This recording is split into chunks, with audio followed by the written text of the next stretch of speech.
আসসালামু আলাইকুম ওয়া রাহমাতুল্লাহি ওয়া বারাকাতুহু।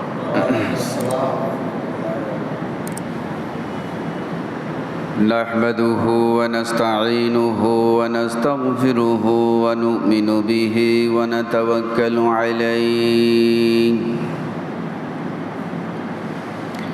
ওয়া না'উযু বিল্লাহি মিন শুরুরি আনফুসিনা ওয়া মিন সাইয়্যাতি আ'মালিনা।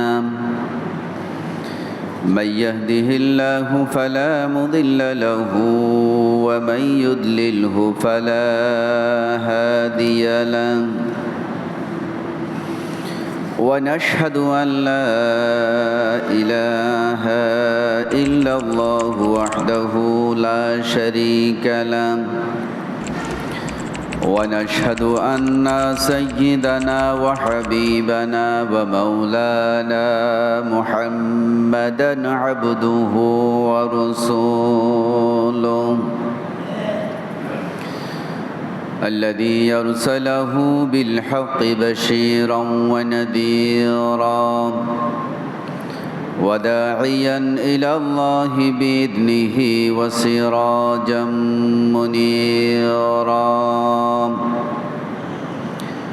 فقد قال الله سبحانه وتعالى في كلامه المجيد وفرقانه الحميد. أعوذ بالله من الشيطان الرجيم.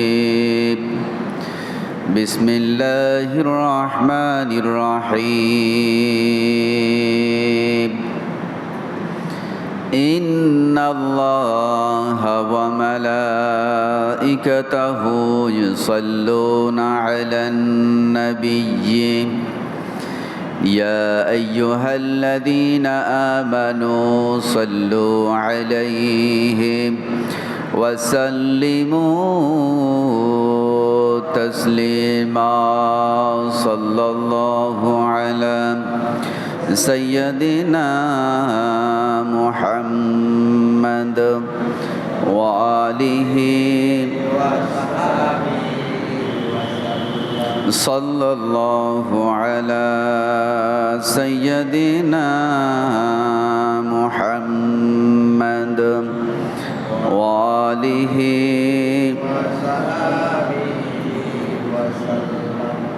صلاة يا رسول الله عليكم سلام يا حبيب الله محمد سرور دنیا ودی ہے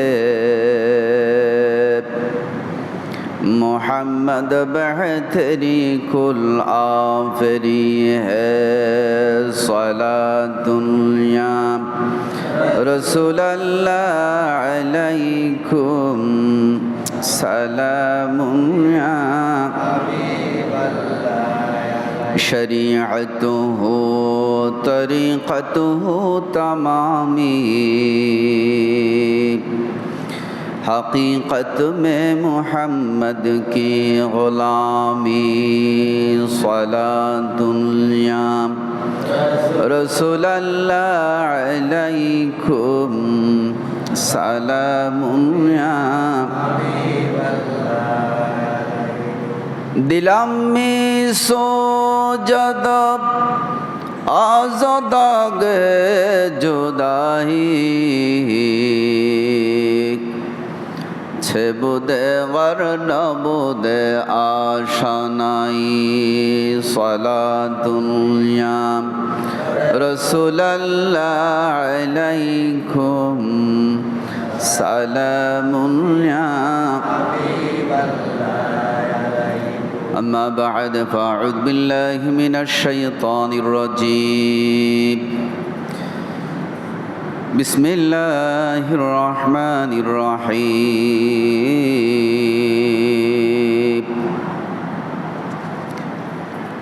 لن ينال الله لحومها ولا دماؤها ولكن يناله التقوى منكم. وقال النبي صلى الله تعالى عليه وسلم: يا غلام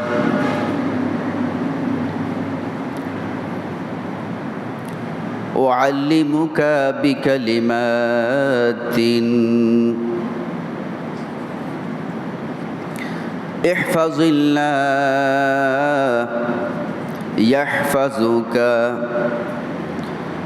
واستعن بالله وإذا سألت فاسأل الله وإذا استعنت فاستعن بالله أو كما قال عليه الصلاة والسلام. আজকের এই পবিত্র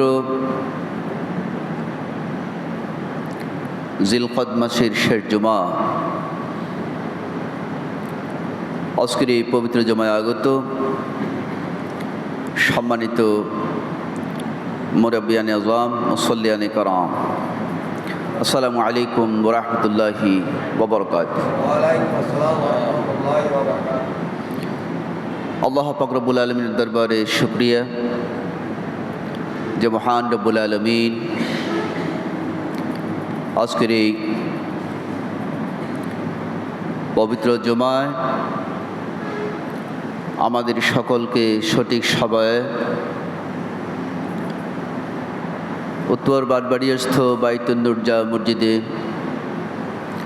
উপস্থিত হওয়ার যে তৌফিকে আনায়ত করেছেন, তার জন্য মহান রব্বুল আলামিনের দরবারে শুকর গুজার করছি। আমরা সকলেই বলি আলহামদুলিল্লাহ।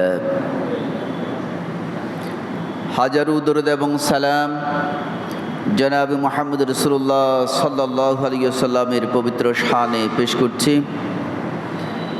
যিনি এই পবিত্র কোরবানিকে সামনে রেখে আল্লাহ পাক রব্বুল আলামিনের পক্ষ থেকে আমাদের সকলকে নানাবিধ বিষয়ে অত্যন্ত খোলামেলা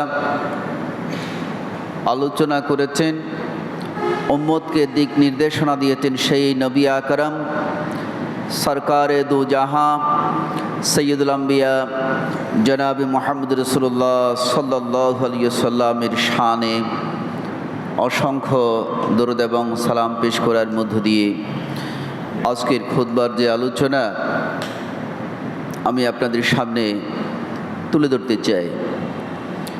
প্রিয় মুসল্লি ভাইয়েরা,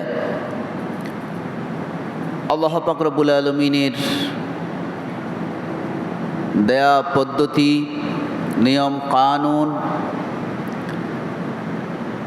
যেসব বিষয় উম্মতের জন্য, বিশেষ করে উম্মতে মুহাম্মদীর জন্য এসেছে,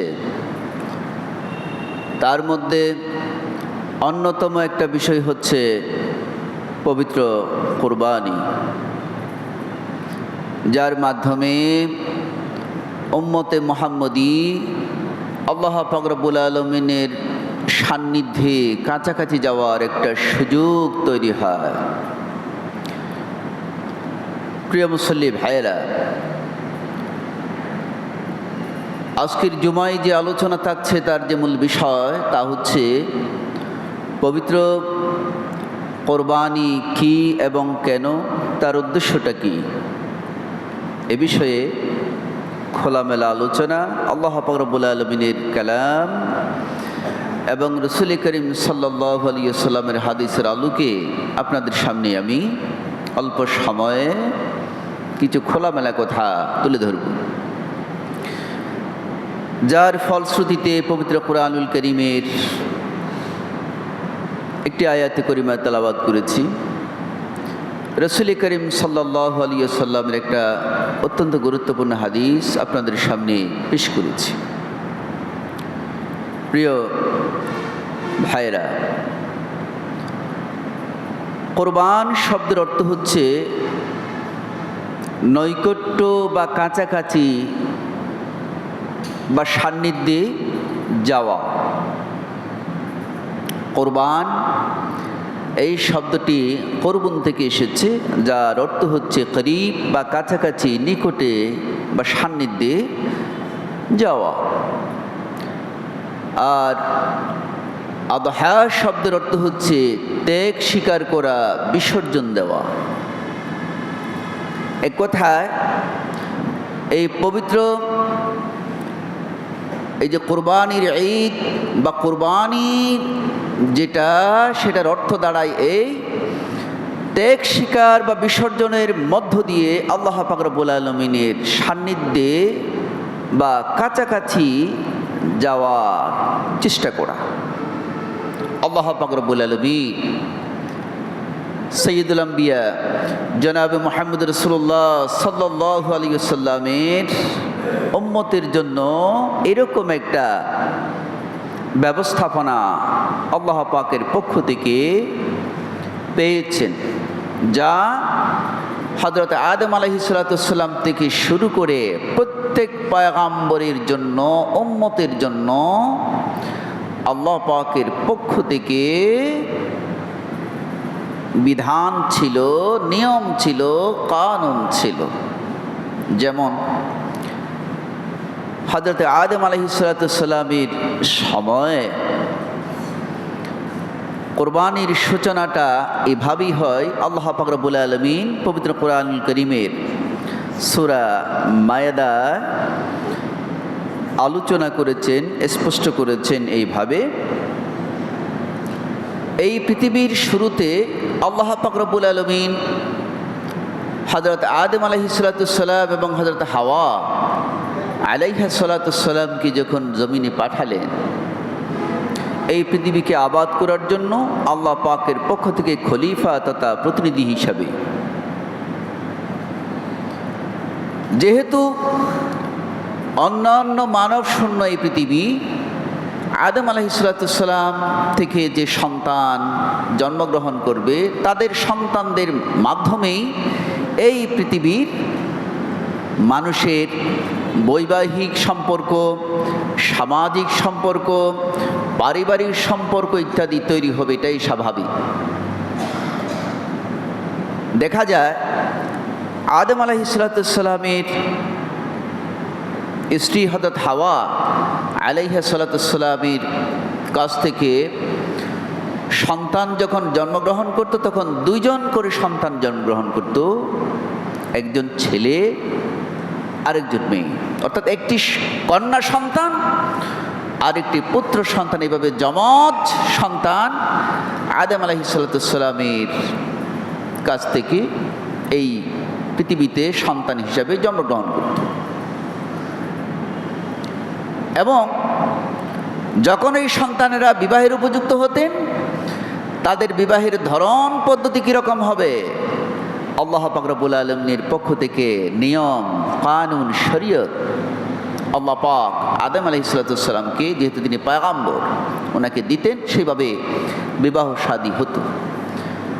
তার মধ্যে হাবিল এবং কাবিল, হযরত আদম আলাইহিস সালামের সন্তান। হাবিল হচ্ছে বড় সন্তান আর কাবিল হচ্ছে হাবিলের ছোট ভাই, ছোট সন্তান। হাবিলের সাথে যে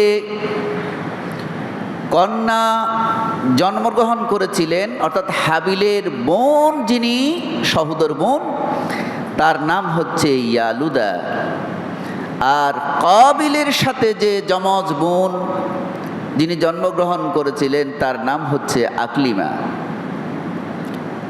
দেখা যায় আকলিমার শ্রী সৌন্দর্য, গঠন আলাদা। আল্লাহ পাক রব্বুল আলামিন তাকে চমৎকার সৌন্দর্য দিয়ে সৃষ্টি করেছিলেন, শ্রী দিয়েছিলেন। আর হাবিলের যে সহোদর বোন, যমজ বোন যিনি ইয়ালুদা, তার আকলিমার চেয়ে শ্রী সৌন্দর্য তুলনামূলক একটু কম ছিল। আল্লাহ পাক রব্বুল আলামিনের পক্ষ থেকে বিধান ছিল, এক স্তরের সন্তানের সাথে পরের স্তরের ছেলের সাথে, পূর্বের মেয়ে পরের ছেলে, পরের মেয়ে পূর্বের ছেলের সাথে বিবাহ হবে। অর্থাৎ হাবিলের সাথে যে বোন, তাদের দুজনের মধ্যে বিবাহ হবে না, পরের বোনের সাথে হাবিলের বিবাহ হবে। আর হাবিলের যে সহোদর বোন ইয়ালুদা, তার সাথে পরের কাবিলের সাথে বিবাহ হবে। এটা আল্লাহ পাক রব্বুল আলামিনের পক্ষ থেকে শরীয়ত ছিল। কিন্তু দুর্ভাগ্য, বিবাহের বয়স যখন হয়, হযরত আদম আলাইহিসসালামের সন্তান হাবিলের ছোট ভাই কাবিল এই শরীয়ত তিনি মানতে নারাজ হলেন, বেঁকে বসলেন। তিনি বললেন, না, আমি এটা মানব না, বরং আমার সাথে যে বোন আকলিমা, আমার সহোদর বোন, যার সাথে আমার যমজ সম্পর্ক, একসাথে আমরা জন্মগ্রহণ করেছি, আমি তাকে বিবাহ করব, কারণ সে সুন্দরে গঠনে আলাদা। এক পর্যায়ে হযরত আদম আলাইহিসসালাম আল্লাহ পাক রব্বুল আলামিনের পক্ষ থেকে আদিষ্ট হলেন ফয়সালা করার জন্য এ বিষয়ে। আল্লাহ পাক রব্বুল আলামিন বলেন, আদম, তোমার সন্তানদের এই সমস্যা নিরসনের জন্য, তাদের এই ঝামেলা মেটানোর জন্য আমি রব্বুল আলামিন একটা শরীয়ত দিয়ে দিচ্ছি, একটা পদ্ধতি দিয়ে দিচ্ছি। তাদের দুজনকে আমি রব্বুল আলামিনের জন্যে কোরবান করতে বলো, কোরবান দিতে বলো। আমি রব্বুল আলামিন যার কোরবানি কবুল করব, তিনি আকলিমাকে বিবাহ করবেন। আর যার কোরবানি কবুল হবে না, তিনি আদমের ওই সুন্দরী মেয়ে আকলিমাকে বিবাহ করতে পারবে না। সিদ্ধান্ত হয়ে গেল। আদম আলাইহিসসালাম সন্তানদের জানিয়ে দিলেন, যাও, হাবিল ও কাবিল, তোমরা দুজনে আল্লাহ রাব্বুল আলামিনের সন্তুষ্টির জন্য, আল্লাহর নিকটে যাওয়ার জন্য, সান্নিধ্য পাওয়ার জন্য, আল্লাহকে খুশি করার জন্য দুজনই কোরবানি দিয়ে দাও। তাফসীরের কিতাবের মধ্যে দেখা যায়, ইবনে কাসিরের মধ্যে দেখা যায়, আদমের বড় সন্তান হাবিল, তিনি ভেড়া, দুব্বা ইত্যাদি পশু পালন করতেন। আর কাবিল, আদমের ছোট সন্তান কাবিল, তিনি চাষাবাদ করতেন, ক্ষেত কামার করতেন।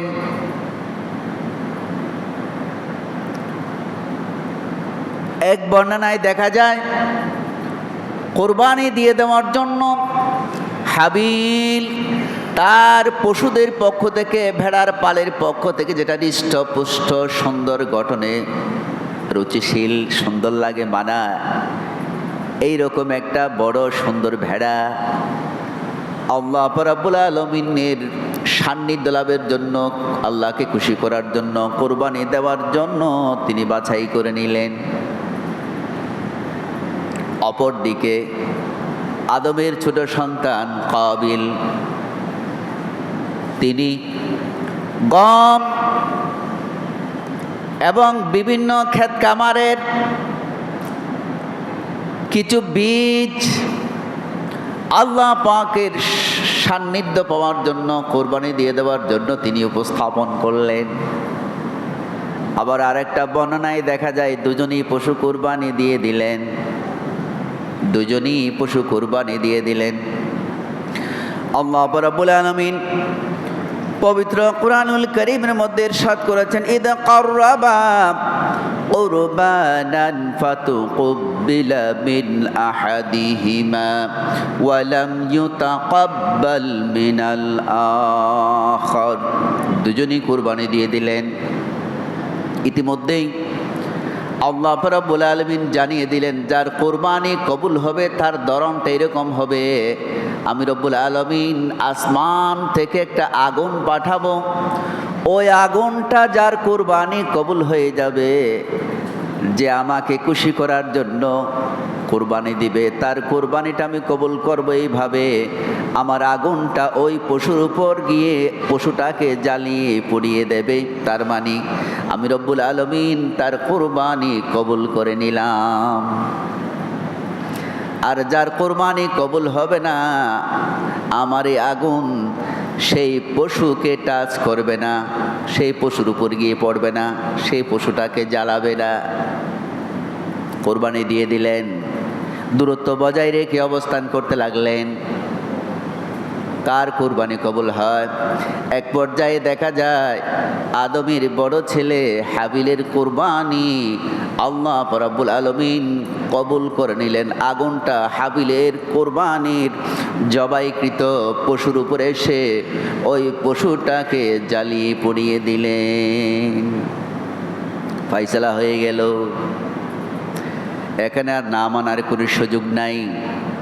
হযরত আদম আলাইহিসসালাম বললেন, ও আমার সন্তানেরা, হাবিল এবং কাবিলের দিকে আস।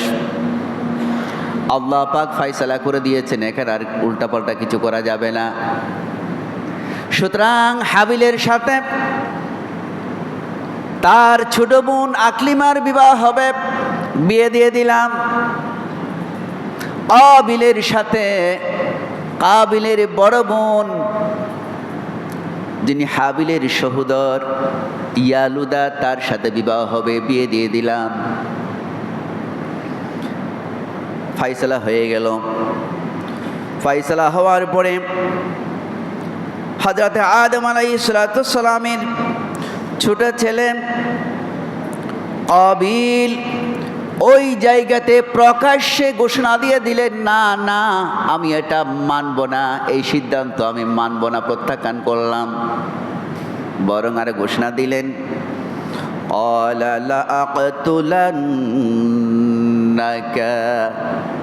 বড় ভাইকে সম্বোধন করে বললেন, হাবিল, ও আমার বড় ভাই, লাআকতুলান্নাকা, লামে তাকিদ, বানুনে তাকিদ সকিলা, অবশ্যই অবশ্যই অবশ্যই আমি তোমাকে হত্যা করব, মেরে ফেলব। শুরু হয়ে গেল এইভাবে। একথা শোনার পরে কাবিলের বড় ভাই হাবিল, আদমের বড় সন্তান, স্থিরভাবে ধৈর্য ধারণ করে তার কথা শোনার পরে জবাব দিলেন এইভাবে, ক্বালা ইন্নামা ইয়াতাকাব্বালুল্লাহু মিনাল মুত্তাকিন। কাবিল রে, তুমি আমার ছোট ভাই, ফাইসালা আল্লাহর পক্ষ থেকে, আমরা দুজনই কোরবানি দিয়ে দিলাম। আল্লাহ রাব্বুল আলামিন আমার কোরবানি কবুল করেছেন, কারণ আমি আল্লাহকে ভয় করি। আল্লাহর ফাইসালার প্রতি আমার সমর্থন আছে, আমার কোনো প্রশ্ন নেই। আল্লাহ যেই ফাইসালা দিবেন সেই ফাইসালার উপরে আমি আমার মাথাকে নিচু করে রেখেছি, আমি কবুল করে নেব। সুতরাং আল্লাহ পাক রব্বুল আলামিন ওই ব্যক্তির নাজরানা কুরবানি কবুল করবেন, আল্লাহর দরবারে কবুল হবে।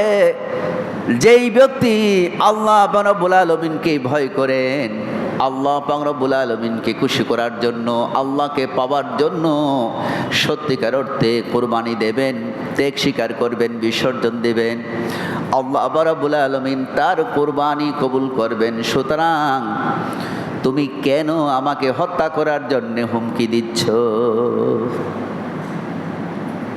আমার ভাইয়েরা, হযরত আদম আলাইহিসসালামের বড় ছেলে হাবিল শান্তভাবে আরব তাকে জানাই দিলেন, তুমি যে আমাকে মেরে ফেলার হুমকি দিলে, হত্যা করার হুমকি দিলে, ও আমার ছোট ভাই কাবিল, তুমি শোনো, লাইন বাসাত্তা ইলাইয়া ইয়াদাকা লিতাকতুলানি মা আনা বিবাসিতিন ইয়াদিয়া ইলাইকা লিআকতুলাকা। তুমি আমাকে যদি মেরে ফেলো, মারার জন্য যদি তুমি এগিয়ে আসো, হত্যাও করে ফেলো, আমি তোমাকে কথা দিলাম, আমি তোমার বড় ভাই হাবিল, আমি এক মুহূর্তের জন্য তোমাকে হত্যা করার জন্য আমার হাতটাকে আমি বাড়িয়ে দেব না,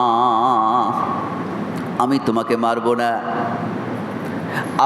আমি তোমার কোনো ক্ষতি করব না, কারণ আমি আল্লাহকে ভয় করি।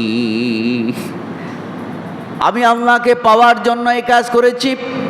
আমার এই কোরবান আল্লাহকে খুশি করার জন্য, আর কাউকে খুশি করার জন্য নয়। সুতরাং যদি তুমি আমাকে মেরে ফেলার জন্য যদি এগিয়ে আসো, হত্যা করো, আমি কথা দিলাম আমি এক মুহূর্তের জন্য, একবারের জন্য তোমাকে মারার জন্য, হত্যা করার জন্য আমার এই হাত আমি উঠাবো না, বলে দিলেন।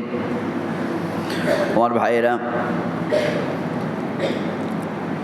এরপরে তিনি পরিষ্কার ভাষায় বলে দিলেন, ইন্নী আখাফুল্লাহ রাব্বাল আলামিন। ও আমার ছোট ভাই কাবিল, তুমি ভালো করে শুনে নাও, আমি এই তামাম পৃথিবীর যিনি মালিক, এই তামাম পৃথিবীর যিনি লালন পালন করেন, দেখাশোনা করেন, এই তামাম পৃথিবীর সব কিছু যিনি সৃষ্টি করেছেন, এই পৃথিবীর সকলের যিনি রব পালন কর্তা, আমি রব্বুল আলমিন, সেই রব্বুল আলমিনকে আমি ভয় করি। ইন্নী আখাফুল্লাহ, আমি আল্লাহকে ভয় করি, আমার ভয় আল্লাহর প্রতি। সুতরাং আমি এক মুহূর্তের জন্যও আমি তোমাকে হত্যা করার জন্য এগিয়ে যাব না, আমার হাত উঠাবো না। আমার বড় হচ্ছে এইরকমই যে ইন্নী উরিদু আন তামুআ বিইসমি ওয়া ইসমিকা ফাতাকুনা মিন আসহাবিন নার। তুমি আমার জীবনের যত গুনাহ আর তোমার হায়াতের যত গুনাহ, সব গুনাহ তোমার ঘাড়ের উপরে চেপে বসবে, তুমি বহন করবে, আর এর ফলে তুমি জাহান্নামী হয়ে যাবে বলে আমার মনে হচ্ছে, আমার ভয় হচ্ছে তুমি জাহান্নামে যাবে। কারণ যদি তুমি এই কাজটা করো, আমাকে হত্যা করো, নিঃসন্দেহে বড় অন্যায় হবে, বড় পাপ হবে, কারণ সিদ্ধান্ত তো আল্লাহ পাক দিয়েছেন, আমার নয়। সুতরাং আমার ভয় হচ্ছে তুমি আমাকে হত্যা করে জাহান্নামী হয়ে যাবে। আমার গুনাহ এবং তোমার গুনাহ, দুজনের গুনাহই তোমার ঘাড়ের উপরে বহন করতে হবে তোমাকে। সুতরাং ওয়াযালিকা জাযাউয যালিমিন, যারা জালিম, সীমালঙ্ঘনকারী, অন্যায়কারী যারা, আল্লাহ রাব্বুল আলামিন তাদেরকে এইভাবে শাস্তি দিয়ে দেন, প্রতিদান দিয়ে দেন। সুতরাং আমি এই মৃত্যুর দুয়ারে দাঁড়িয়েও পরিষ্কার ভাষায় বলতে চাই যে আমি তোমাকে হত্যা করার জন্য একবারের জন্য আমার হাত উঠাবো না, যদিও বা তুমি ঘোষণা দিয়ে দিয়েছো তুমি আমাকে হত্যা করবে, মেরে ফেলবে। আমার ভাইয়েরা, দেখা যায় আদমের এই ছোট সন্তান হাবিল ঠিকই তার বড় ভাই, আদমের এই ছোট সন্তান কাবিল ঠিক তার ছোট ভাই, এই ছোট ভাই হাবিল বড় ভাইকে হত্যা করে ফেললেন, মেরে ফেললেন। কোরআনুল কারীমের মধ্যে লম্বা বর্ণনা আছে। সুতরাং বোঝা গেল কুরবানি কবুল হওয়ার জন্য তাকওয়া অপরিহার্য। আল্লাহ পাক রব্বুল আলামিনের ভয় থাকতে হবে। আল্লাহকে খুশি করার জন্য, আল্লাহকে রাজি করার জন্য যদি আল্লাহর মুমিন মুসলমান বান্দারা যদি কুরবানি দিয়ে থাকেন, তাহলে নিঃসন্দেহে আল্লাহ পাক রব্বুল আলামিন আল্লাহর সেই গোলামের, সেই মুমিন মুসলমানের কুরবানি কবুল করে নেবেন। আমার ভাইয়েরা, আমরা বর্তমান সময়ে এই কোরবানি নিয়ে নানান জটিলতায় থাকি। অনেকেই জানতে চান কোরবানি কে করবে, কারা করবে। সুদা মাসআলা, যাদের উপর যাকাত দেওয়া ফরজ তাদের উপরে কোরবানি দেওয়াটাও ফরজ, ওয়াজিব। যাদের উপর যাকাত ওয়াজিব তাদের উপরে কোরবানি দেওয়াটাও হলো ওয়াজিব। শুধুমাত্র পার্থক্য এখানেই, যাকাত দেওয়ার জন্য একটা বছর সময় রুলিং হতে হয়, সে আপনার নেশাব পরিমাণ সম্পদের 1 বছর পূর্ণ হতে হয়। কিন্তু কোরবানি দেওয়ার ক্ষেত্রে, কোরবানি ওয়াজিব হওয়ার ক্ষেত্রে 1 বছর সময় পূর্ণ হওয়ার দরকার নাই। আপনার জিলহজ মাসের 10 তারিখে যদি কোনো মুমিন মুসলমানের যাকাত দেওয়ার মতো সম্পদের মালিক যদি সে হয়ে যায়, তার উপর কোরবানি ওয়াজিব হয়ে যাবে। 11 তারিখে যদি সে মালিক হয়ে যায় তারপরে কোরবানি ওয়াজিব হবে। 12 তারিখ, তার মানে 10, 11, 12 পবিত্র জিলহজ মাসের এই 3 দিনের কোনো একটা দিনেও যদি আগে থাকলে তো ভালো কথা, ওই 3 দিনের মধ্যেও যদি তার জাকাত দেওয়ার মতো সম্পদ তার হয়ে যায় তাহলে তাকে কোরবানি দিতে হবে, তারপর কোরবানি ওয়াজিব হয়ে যাবে। কোরবানি দিতে হবে তাকে। জাকাত কীরকম? আপনার 7.5 ভরি স্বর্ণ কিংবা 52 তোলা রৌপ্য কিংবা কিছু স্বর্ণ কিছু রৌপ্য উভয় মিলে 7.5 ভরি কিংবা 52 তোলা হয়, অথবা তৎসম পরিমাণ অর্থ, অথবা কিছু স্বর্ণ কিছু রৌপ্য কিছু অর্থ ব্যবহার্য যেগুলা সেগুলা বাদ দিয়ে, প্রয়োজনীয় যেগুলা সেগুলা বাদ দিয়ে জাকাত দেওয়ার মতো যদি পরিমাণে দাঁড়ায় 52 তোলা রৌপ্য কিংবা 7.5 ভরি স্বর্ণের সমপরিমাণ যদি দাঁড়ায় তাহলে তাকে কোরবানি দিতে হবে। সুতরাং বর্তমানে সময়ে স্বর্ণের মূল্য অনেক লাখের উপরে প্রতি ভরি, কিন্তু রৌপ্যের মূল্য তো তত বেশি না। হয়তো বর্তমান সময়ে 1 ভরি বা 1 তোলা রূপার মূল্য সর্বোচ্চ 12 থেকে 1300 টাকা, ধর নিলাম 1500 টাকা। তাহলে সেই হিসাবে 52 তোলা রূপার মূল্য কত পরিমাণ দাঁড়ায় একটু হিসাব করে দেখেন। প্রায় 1 লক্ষ টাকার ভেতরে যদি কোনো মুমিন মুসলমানের অর্থ কিংবা সম্পদ ব্যবহার্যগুলি ছাড়া যদি তার স্পেশাল থাকে তাহলে তাকে কোরবানি দিতে হবে, তারপর কোরবানি ওয়াজিব হয়ে যাবে। আর কোরবানি দেওয়ার ক্ষেত্রে 1টা গরু, 10টা গরু, মহিষ কিংবা উট পরিপূর্ণ দেওয়ার দরকার পড়ে না, ওয়াজিব হয় না। 1 ভাগ, 1টা অংশ, একটা ছাগল কিংবা একটা ভেড়া কোরবানি দিলেই পরে তার কোরবানি আদায় হয়ে যাবে। সুতরাং এ কোরবানির পশু বাছাই করার ক্ষেত্রে কিছু বিষয় রয়েছে। আমরা অনেকে কোরবানির পশু বাছাই করি নানান দৃষ্টিকোণ থেকে। কোরবানির পশুটা বড়, মোটা, তাজা, গোস্ত বেশি আছে কিনা, আর আমি এই কোরবানির পশুটা নিলে মানুষ সুনাম করবে কিনা, সমাজের মানুষ, এলাকার মানুষ আমার সুনাম করবে কিনা, এরকম নানাবিধ বিষয়। বাজারে গেলে শোনা যায়, দেখা যায় 2 ভাই বা ছেলে সহ গরু কেনার জন্য গেলেন, ছাগল কেনার জন্য গেলেন। একজন প্রস্তাব দিচ্ছে এই পশুটা সবচেয়ে সুন্দর লাগে, দেখতে ভালো লাগে, মানানসই।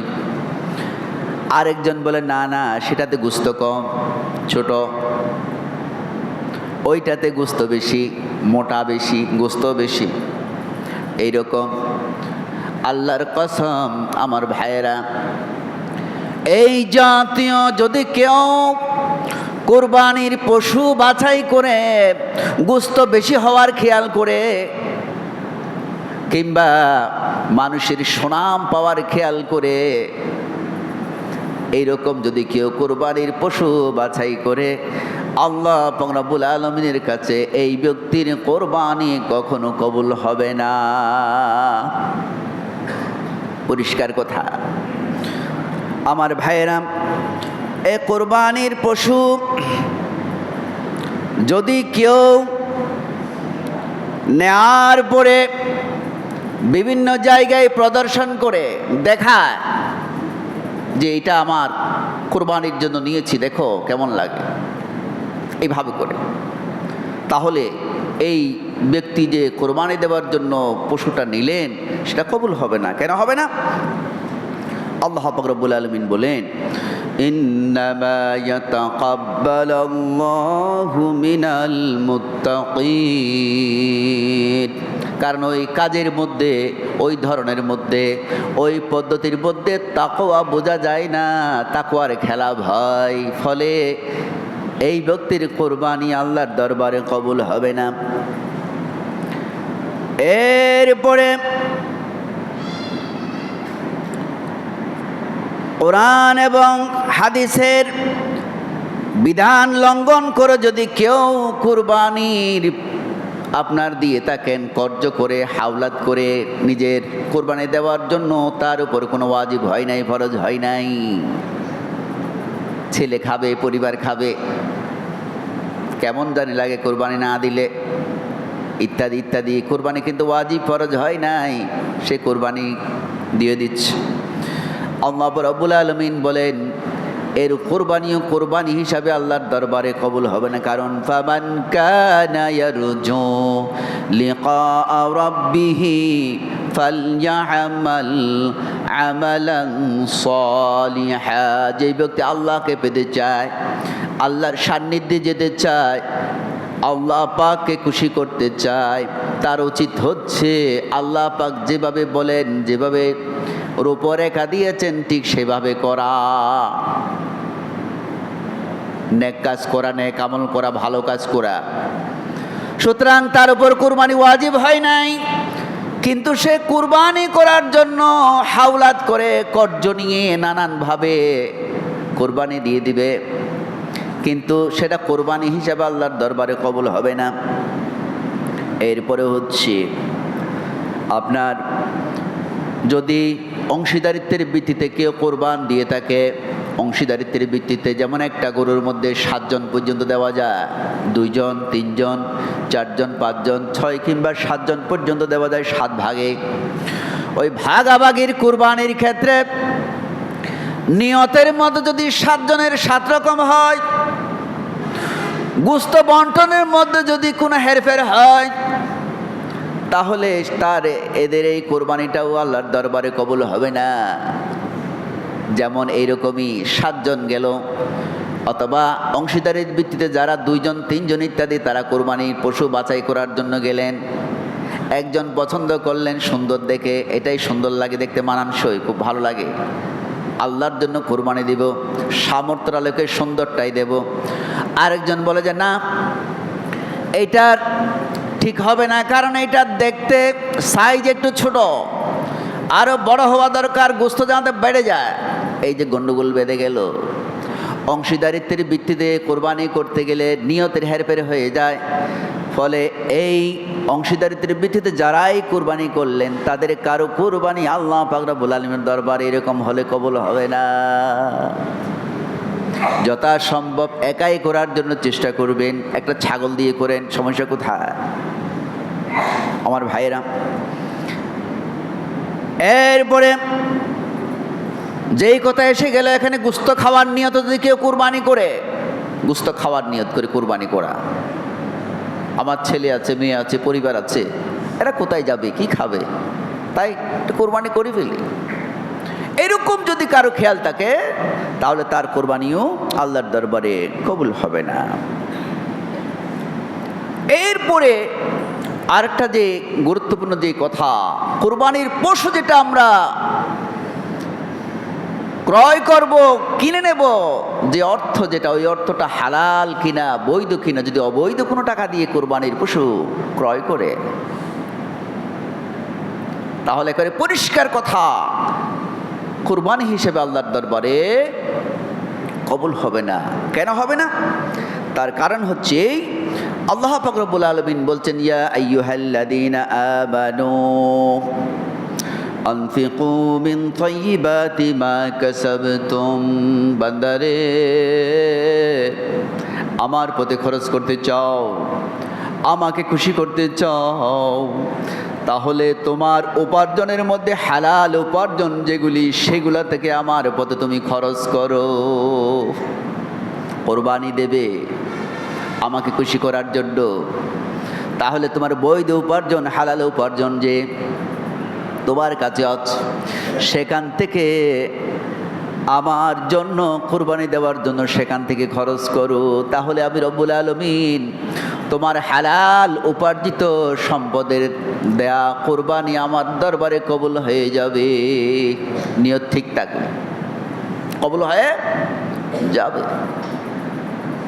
সুতরাং অবৈধ টাকা দিয়ে যদি কেউ কুরবানি একটা নয়, 10টা নয়, 1000টাও যদি করে, তাহলে কবুল হবে না। কারণ আল্লাহ পাক রব্বুল আলামিন হচ্ছে পবিত্র। ইন্নাল্লাহা তাইয়্যিবুন লা ইউকবালু ইল্লা তাইয়্যিবা।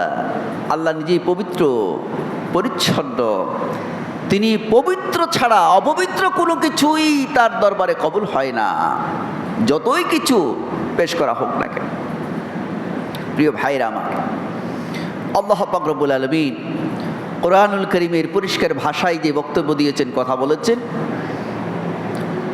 তা হচ্ছে এই, বান্দা তোমার পশু যত বড়ই হোক না কেন, যে স্তরেরই হোক না কেন, বয়সের দিক দিয়ে যে একটা শর্ত শরায়ত রয়েছে, তা মান্য করে মেনে চলে যদি আমাকে খুশি করার জন্য খালেস নিয়তে একনিষ্ঠভাবে কোরবানিটা যদি দাও, তাহলে আমি তোমাকে পরিষ্কার করে জানাই দিচ্ছি যে এইভাবে লা ইয়ানালাল্লাহু লুহুমুহা ওয়ালা দিমাউহা ওয়ালাকিন ইয়ানালুহুত তাকওয়া মিনকুম। বান্দারে, কত কষ্ট করে টাকায় কামা করলে, উপার্জন করলে, দেশে বিদেশে মাথার ঘাম পায়ে ফেলে নির্ঘুম রাত দিন পরিশ্রম করে পরিবার পরিজনকে ছেড়ে বছরের পর বছর বিদেশে অবস্থান করে কত কষ্ট করে আয় রোজগার করলে, সেখান থেকে আমি রব্বুল আলামিনের জন্য খরচ করলে, তোমার এই হালাল রুজি, তোমার এই পবিত্র হালাল ইনকাম, সেখান থেকে আমার জন্য কোরবানি দিয়ে দিলে, কোরবানির পশু কিনলে, আমি তোমাকে জানাই দিচ্ছি তোমার এই বিশাল দেহ, এই যে কোরবানির পশুর গোশত আমার দরকার নাই। এই যে পশু জবাই করার পর রক্তের নহর বয়ে গেল, সেই রক্তটাও তো আমার দরকার নেই। আমি চাইলাম মূলত এই কাজের মধ্য দিয়ে আমি রব্বুল আলামিনকে কতটুকুন ভয় করো, যেহেতু তুমি আমাকে খুশি করার জন্য এই কোরবানি দিয়ে দিলে, আমি কথা দিলাম এই পশুর রক্ত মাটি ছোঁয়ার আগে আমার দরবারে কোরবানি, তোমার কোরবানি কবুল হয়ে গেল। জোরে জোরে বলি সুবহানাল্লাহ।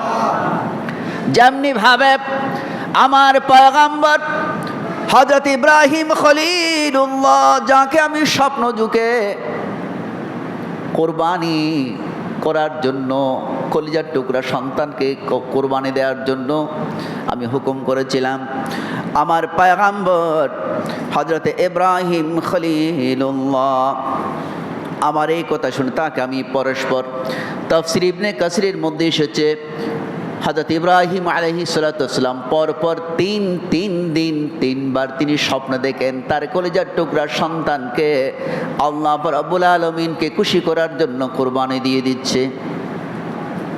আর দেরি নাই, যেহেতু পয়গম্বর, যাদের কাছে ওহী আসলে পরেও এটা আল্লাহর পক্ষ থেকে অর্ডার, হুকুম। পয়গম্বরদের স্বপ্ন হলো ওহী। সন্তানকে ডাকলেন, বাবা এদিকে আসো, কলিজার টুকরা ইসমাঈল। ইসমাঈল শব্দের অর্থ হচ্ছে হিব্রু ভাষা, যিনি আল্লাহর কথা শুনেন, যে আল্লাহর কথা শুনেছেন তার নাম হচ্ছে ইসমাঈল। ও আমার কলিজার টুকরা সন্তান, আমি স্বপ্নে দেখলাম পরপর তিনবারে। সন্তান বুঝে গেলেন, বাবা বুঝতে পেরেছি, সমস্যা নেই, আল্লাহ পাক আপনাকে হুকুম করেছেন আমাকে কোরবানি দেওয়ার জন্য, কারণ আপনি আমাকে খুব প্রচণ্ড ভালোবাসেন, কত কান্নাকাটি করে আমাকে পেয়েছেন। আপনার কোনো সন্তান ছিল না, আপনার কোনো ছেলে মেয়ে ছিল না। রব্বি হাবলি মিনাস সালিহিন, এইভাবে করে মাবুদ আমাকে একটা নেককার সন্তান দাও বলে কান্নাকাটি করেছেন কত বছর, কতদিন। চোখের পানি ফেলতে ফেলতে আমাকে আল্লাহ পাকের পক্ষ থেকে পেয়েছিলেন। আমাকে আপনি ভালোবাসেন, কোনো সন্দেহ নাই। যেহেতু আল্লাহ পাক রব্বুল আলামিন হচ্ছে আমাদের সকলের স্রষ্টা, আল্লাহকে খুশি করাই হচ্ছে সকলের কাজ, উদ্দেশ্য। আমাকে কোরবান করে যদি আল্লাহ পাক খুশি হয়ে যান, তাহলে এর চেয়ে বড় পাওনা আর কি হতে পারে। বাবা কোনো সমস্যা নাই, আমি রাজি। হযরত ইব্রাহিম আলাইহিস সালাম সন্তানকে যখন বললেন তোমার মতামত দাও, ফানজুর মাদা তারা, বাবা তোমার মতামতটাকে একটু দাও, তুমি রাজি আছো কি না, আমি কোরবানি দেব আল্লাহ রাব্বুল আলামিনের সান্নিধ্য পাওয়ার জন্য, খুশি করার জন্য। সাথে সাথে সন্তান বলে দিলেন বাবা কোনো সমস্যা নাই, আমি রাজি, ইনশাআল্লাহ আল্লাহ রাব্বুল আলামিন আমাকে ধৈর্যশীলদের মধ্যে রাখবেন, কাতারে রাখবেন, আমি রাজি, আপনি কাজ শুরু করে দেন, দেরি করা যাবে না। কারণ যে আল্লাহ রাব্বুল আলামিন অর্ডার করেছেন, হুকুম করেছেন কোরবানি দেওয়ার জন্য, এখানে দেরি করা যাবে না। রেডি হয়ে গেলেন। ফালাম্মা আসলামা, বাবা ছেলে দুজনেই প্রস্তুত হয়ে গেলেন, রাজি হয়ে গেলেন, একমত হয়ে গেলেন। ওয়াতাল্লাহু লিল জাবিন, মাটির মধ্যে শোয়াইয়ে দিলেন, কাত করে শোয়াইয়ে দিলেন। কোরবানি শুরু হয়ে যাচ্ছে।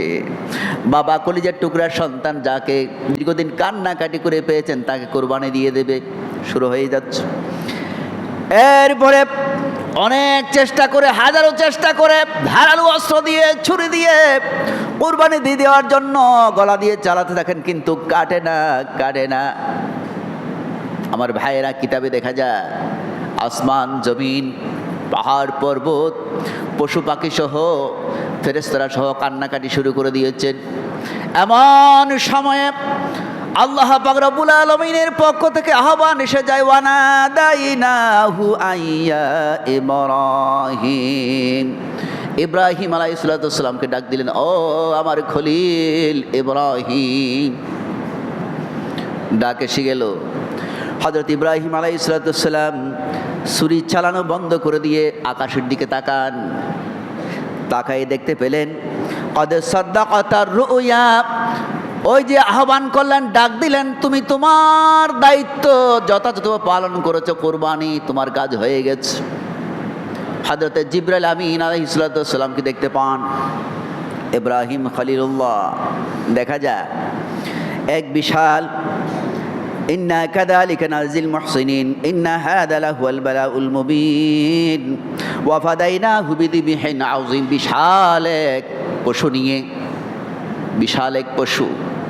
তফসিরের কিতাবের মধ্যে, তফসির ইবনে কাসিরের মধ্যে আসছে বিশাল একটা ভেড়া, কোথাও দুব্বার কথা আছে, তবে পশুটা বড় এবং দেখতে খুব সুন্দর, চোখ জুড়িয়ে যায়। বেহেশত থেকে আল্লাহ পাক রব্বুল আলামিন হযরত ইব্রাহিম খলিলুল্লাহর প্রতি সন্তুষ্ট হয়ে, খুশি হয়ে তার কোরবানি কবুল করে নিয়ে সন্তান কোরবানির বদৌলতে বেহেশত থেকে একটা বিশাল সুন্দর, নয়ন আবিরাম, চোখ জুড়ানো একটা পশু কোরবানির জন্য পাঠিয়ে দেয়। আমার ভাইয়েরা, আল্লাহ রাব্বুল আলামিন বলেন, খলিল রে, তুমি আমাকে খুশি করার জন্য, সন্তানকে কোরবানি দিয়ে দেওয়ার জন্য রেডি হয়ে গেলে এবং চেষ্টাও করলে, বিন্দু পরিমাণ কার্পণ্যতা করো নাই, চিন্তা করো নাই, মনে কষ্ট নাও নাই। বাবা যেমন সন্তানও তেমন, উভয়ে একমত হয়ে আমাকে খুশি করার জন্য, কোরবানি বাস্তবায়ন করার জন্য লেগে গেলে আমি খুশি হয়ে গেলাম, বাস কোরবানি কবুল হয়ে গেছে। আর সন্তান কোরবানি দেওয়ার দরকার নাই, কত কান্নাকাটি করে এই সন্তান তুমি পেয়েছো, আমার দরবারে কান্নাকাটি করেছো কতদিন, কত বছর। যাও, এই সন্তানকে নিয়ে যাও, এই সন্তানের বদৌলতে আমার পক্ষ থেকে পাঠানো তোমার জন্য বেহেশত থেকে স্পেশাল এই পশুটা কোরবানি দিয়ে দাও। দিয়ে দিলেন। ভাইয়ের আমার, এখান থেকে পশু কুরবানি দেওয়া এর রসম চালু হয়ে গেল।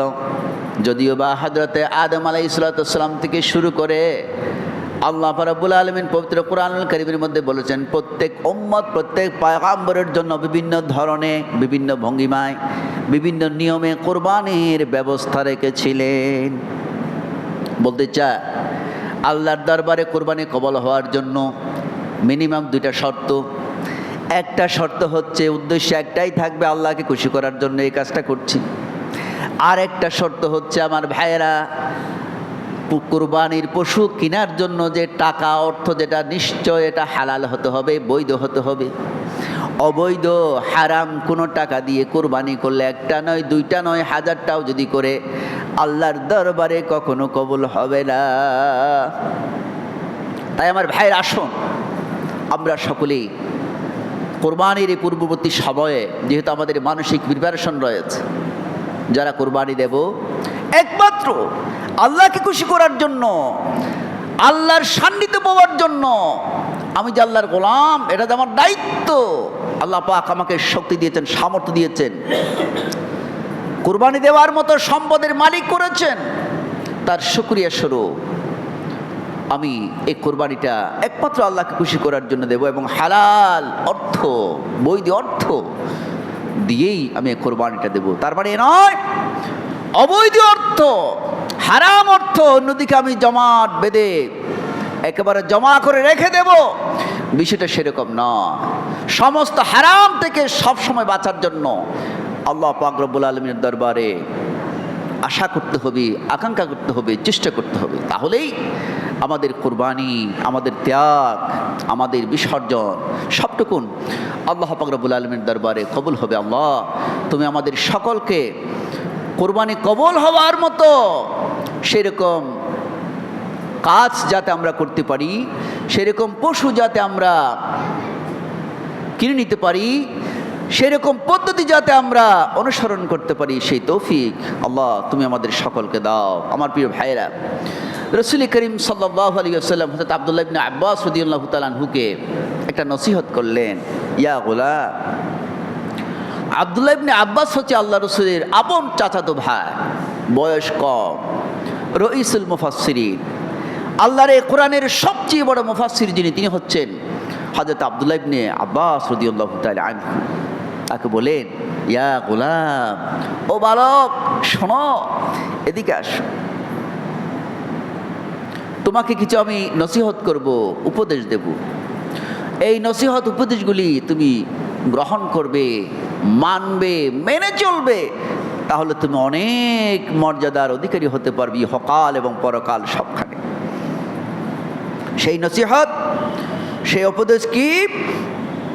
আল্লাহর পয়গম্বর বলেন, عن عبد الله بن عباس رضي الله تعالى عنهما قال قال النبي صلى الله عليه وسلم يا غلام إني أعلمك كلمات احفظ الله يحفظك